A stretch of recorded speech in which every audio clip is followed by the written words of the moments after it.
this video, I will show you how to use Wildcard in FPL on phone.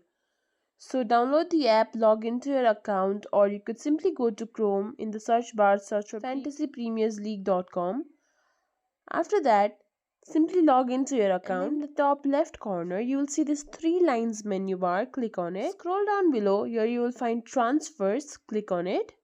For now, the transfer window is not open, but you can see that it will open from Monday 15th June to Tuesday 1st September.